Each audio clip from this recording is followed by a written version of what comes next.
രമ്യ, വേഗം ഇറങ്ങ്, എനിക്ക് ഓഫീസിലേക്ക് കയറാൻ സമയമായി. നിനക്ക് കോളേജിൽ പോകണ്ടേ? താമസിച്ചാൽ നിനക്ക് വഴക്ക് കിട്ടില്ലേ? അവൻ ചോദിച്ചു. ദാ വരുന്നു രവിയേട്ടാ. അവൾ വരാത്തതിൻ്റെ കാരണം അറിയാനായിട്ട് റൂമിലേക്ക് ചെന്നതും അവൾ കണ്ണാടിയിൽ നിന്ന് നന്നായി മേക്കപ്പ് ചെയ്യുകയാണ്. ഇവൾക്കിത് എന്ത് പറ്റി? സാധാരണ അവൾ നോർമലായിട്ട് മേക്കപ്പ് ചെയ്ത് ഇറങ്ങാറാണ് പതിവില്ലാതെ നല്ല രീതിയിൽ മേക്കപ്പ് ചെയ്യുന്നുണ്ട്. കണ്ണൊക്കെ വരച്ച് ലിപ്സ്റ്റിക്കൊക്കെ കട്ടിക്കിട്ട് നല്ല രീതിയിൽ ഹെയർ സ്റ്റൈലൊക്കെ ചെയ്ത് നല്ല ചുരിദാറുമൊക്കെ ഇട്ടിട്ടുണ്ട്.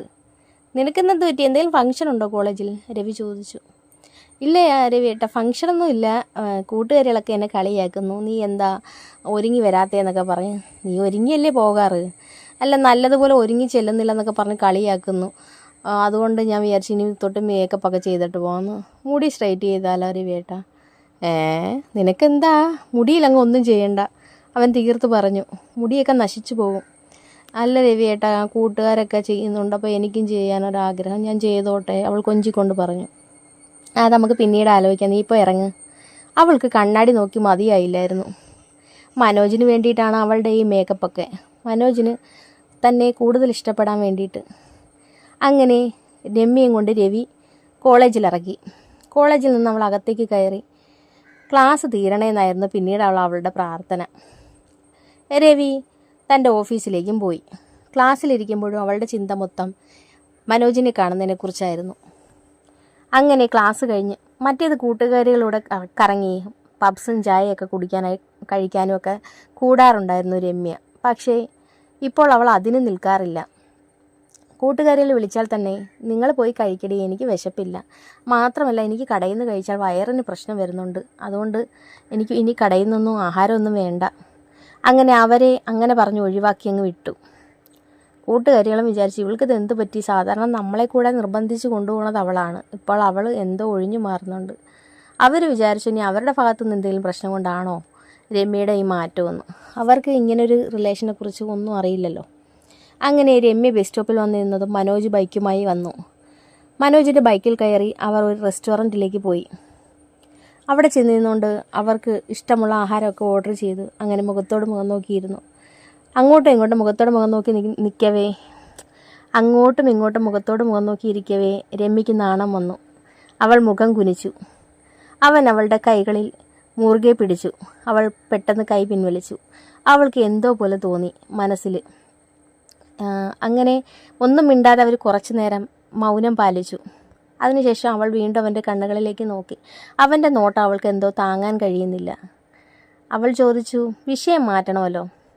അതിനുവേണ്ടി അവൾ ചോദിച്ചു,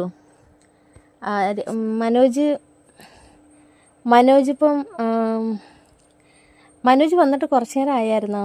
ഞാൻ ഇറങ്ങിയപ്പോൾ കുറച്ച് താമസിച്ചു പോയി. കുറച്ച് നേരമായി വന്നിട്ട് അവിടെ നിൽക്കുമായിരുന്നു. നിന്നെ കാണാഞ്ഞപ്പോൾ വിളിക്കണമെന്ന് വിചാരിച്ചതാണ്, പിന്നെ വിചാരിച്ച് വേണ്ടാന്ന്. ഇന്നലെ ഞാൻ ഫോൺ വിളിച്ചപ്പോൾ വീട്ടിലാരെങ്കിലും ഉണ്ടായിരുന്നോ? വീട്ടിലാരെങ്കിലും ഉണ്ടായിരുന്നാലും ഞാൻ ഫോൺ എടുക്കുമെന്ന് നിനക്കറിയില്ലേ? അവർക്കാർക്കും എന്നെ സംശയമൊന്നുമില്ല, കൂട്ടുകാരികളാണ് വിളിക്കുന്നതെന്നാണ് പറയുന്നത്. പിന്നെ എന്തെങ്കിലും ഉണ്ടെങ്കിൽ ഞാൻ അപ്പോഴേ ഫോൺ കട്ട് ചെയ്യും. നീ അപ്പം മനസ്സിലാക്കിക്കോണം അടുത്ത ആളുണ്ടെന്ന്. പിന്നെ നീ വിളിക്കാൻ നിൽക്കേണ്ട, മെസ്സേജ് അയച്ചാൽ മതി. ഫ്രീ ആണെന്നുണ്ടെങ്കിൽ ഞാൻ അങ്ങോട്ട് വിളിക്കാം കേട്ടോ. അവൾ മനോജിന് ക്ലാസ് കൊടുത്തു. പിന്നെ നിൻ്റെ രവിയേട്ടനെ ആളെങ്ങനെയാണ്, റൊമാൻറ്റിക്കൊക്കെ ആണോ? അവൻ ചോദിച്ചു. അവൾക്ക് എന്തോ നാണം തോന്നി. അവളൊന്നും പറഞ്ഞില്ല. നീ എന്തിനാ നമ്മളുടെ കാര്യത്തിലും മറ്റുള്ളവരുടെ കാര്യം എടുത്തിടുന്നത്? രമ്യ ചോദിച്ചു. എന്നെ എന്താ അതൊക്കെ ചോദിക്കണ്ടേ? നീ എന്താ കല്യാണം കഴിക്കാതിരുന്നത്? എനിക്ക് കല്യാണം കഴിക്കാൻ തോന്നിയില്ല, അത് തന്നെ, അവൻ പറഞ്ഞു. പിന്നെ അമ്മയും അച്ഛനും അനിയനും ഒക്കെ കല്യാണം കഴിക്കാൻ നിർബന്ധിച്ചില്ലേ? അനിയനൊരു ജീവിതം വേണ്ടേ? അവർ കല്യാണം കഴിക്കാനൊക്കെ നിർബന്ധിച്ചു. നിന്നെപ്പോലുള്ള സുന്ദരി പെമ്പിള്ളാരെ കാണാത്തതുകൊണ്ട് ഞാൻ ആ ദൗത്യം അങ്ങ് മാറ്റിവെച്ചു, മനോജ് പറഞ്ഞു. അങ്ങനെ ആഹാരം കഴിച്ചുകൊണ്ടിരിക്കവേ മനോജ് കുറച്ച് കയ്യിലെടുത്ത് അവളുടെ വായിലേക്ക് വെച്ചു കൊടുത്തു. അവൾ കഴിച്ചു. അതിനുശേഷം അവളും കുറച്ച് അവൻ്റെ വായിലേക്കും വെച്ചു കൊടുത്തു. അങ്ങനെ പരസ്പരം കഴിച്ച് ഇപ്പോൾ നന്നായിട്ട് താമസിച്ചാണ് ഞാൻ ചെല്ലുന്നതെന്നാണ് അമ്മയൊക്കെ പറയുന്നത്. രവിയേട്ടനും അതെ, കുറേ നേരം ഫോൺ വിളിച്ചു, ഞാൻ എടുത്തില്ലെന്ന് പറഞ്ഞ് ഭയങ്കര പരാതിയായിരുന്നു ഇന്നലെ. കുഴപ്പമില്ല, ഇന്ന് നീ നേരത്തെ പോയിക്കോ, മനോജ് പറഞ്ഞു. കാര്യം താമസിച്ചാൽ പിന്നീട് ഇവളെ കാണുന്നത് ഒരു പക്ഷേ സാധിക്കില്ല. അത് കാരണം അവനാ ബോധം ഉണ്ടായിരുന്നു. അവൻ സമയം നോക്കിയാണ് സംസാരിച്ചുകൊണ്ടിരുന്നത് തന്നെ. ഒരു ദിവസം നിനക്ക് കോളേജിൽ നിന്ന് ലീവ് എടുക്കാൻ പറ്റുമോ? മനോജ് ചോദിച്ചു. അയ്യോ പറ്റില്ല, രവിയേട്ടനാണ് കോളേജിൽ കൊണ്ടാക്കുന്നത്. ഒരു ദിവസം നീ മനഃപൂർവ്വം അങ്ങ് താമസിക്കും. അപ്പോൾ നിൻ്റെ രവിയേട്ടൻ പറയും നീ ബസ്സിൽ വന്നോ, ഞാൻ പൊയ്ക്കോളാം. അങ്ങനെ എന്തായാലും രവിയേട്ടൻ പറയില്ല, എന്നെയും കൊണ്ടേ ആ മനുഷ്യൻ പോകത്തുള്ളൂ, രമ്യ പറഞ്ഞു. കോളേജിൻ്റെ മുമ്പിൽ കൊണ്ടുവന്നിറക്കി ഞാൻ കോളേജിലേക്ക് കയറുന്നത് കണ്ടിട്ടേ ആ മനുഷ്യൻ പോകത്തുള്ളൂ. അതുകൊണ്ട് കോളേജിൽ നിന്ന് ലീവ് എടുക്കാമെന്നൊന്നും വിചാരിക്കുന്നവർ നടക്കാത്തതാണ്. ഈ കാണുന്ന കൂടിക്കാഴ്ച കൂടി നിർത്തണോ? അതിന് വേണ്ടിയിട്ടാണോ ഈ പുതിയ ഐഡിയ ആയിട്ട് വരുന്നത്? ഓ ഞാനൊന്നും പറയുന്നില്ലേ, ഞാൻ ചോദിച്ചെന്നേ ഉള്ളൂ, മനോജ് പറഞ്ഞു.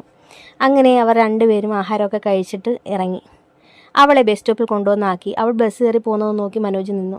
ബസ്സിൽ കയറിയിട്ട് സീറ്റ് ഉണ്ടായിട്ടും അവനെ നോക്കാൻ വേണ്ടി അവൾ ഒരു നിമിഷം അവിടെ നിന്നു. ബസ് അവൻ്റെ കണ്ണിൽ നിന്നും മറഞ്ഞപ്പോൾ അവൾ ഇരുന്നപ്പോഴേക്കും അവളുടെ ചിന്ത മുഴുവൻ അവനെക്കുറിച്ചായിരുന്നു. ഇപ്പോൾ കുറച്ചൊക്കെ വൃത്തിയായിട്ടുണ്ട്. താൻ ആദ്യ കാണുന്ന കാഴ്ചയിൽ അവൻ്റെ രൂപം എന്തോ ഒരു വല്ലായ്മയായിരുന്നു. ഇപ്പോൾ താനുമായിട്ട് അടുത്തതിന് ശേഷം കുറേയൊക്കെ മാറി. അങ്ങനെ അവൾ അവനെക്കുറിച്ച് തന്നെ ചിന്തിച്ച് വീടെത്തി. ഇന്നും രവി വിളിച്ചു, ഫോൺ എടുക്കാൻ പറ്റിയില്ല. രവിയേട്ടനോട് ഇനി എന്ത് പറയും? കുറേ കള്ളം പറഞ്ഞു കുഴഞ്ഞു. എപ്പോഴും പഠിക്കാനുണ്ടെന്ന് എങ്ങനെ പറയുന്നേ? അങ്ങനെ അവൾ വീട്ടിലെത്തിയതും താമസിച്ച്. അമ്മ പൂമുഖത്ത് തന്നെ ഉണ്ടായിരുന്നു. അമ്മയുടെ നോട്ടം കണ്ടപ്പോഴേ അവൾക്ക് മനസ്സിലായി സംഭവം പന്തികേടാണെന്ന്. അപ്പോൾ ഇതിൻ്റെ ബാക്കി കേൾക്കാനായി നമുക്ക് അടുത്ത സ്റ്റോറിയിൽ വരാം.